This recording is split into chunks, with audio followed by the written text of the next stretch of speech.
বিক্ষোভ ডেপুটেশন এবং অবস্থান বিক্ষোভে দলে দলে যোগ দিন। জেনারেল এবং স্লিপার কোচের সংখ্যা বৃদ্ধির দাবিতে আগামী 12 সেপ্টেম্বর শিলিগুড়িতে বিক্ষোভ ডেপুটেশনে দলে দলে যোগ দিন। রেলের বিভিন্ন বয়স্কদের কনসেশন সহ বিভিন্ন সুযোগ সুবিধা অবিলম্বে পুনরায় চালু করতে হবে। এই ঘন ঘন রেল দুর্ঘটনা ঘটছে কেন? কেন্দ্রের মোদী সরকার জবাব দাও। অবিলম্বে রেলের সমস্ত শূন্যপদ পূরণের ব্যবস্থা। আপনারা অনেকেই জানেন যে এই মুহূর্তে রেল মন্ত্রকের 3.5 লক্ষ শূন্যপদ পড়ে রয়েছে।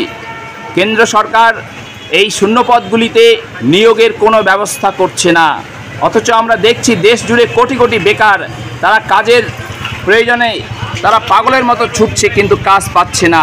অথচ রেলের মতো একটা গুরুত্বপূর্ণ ক্ষেত্রে যে রেল থেকে ভারত সরকার কোটি কোটি টাকা মুনাফা করে, সে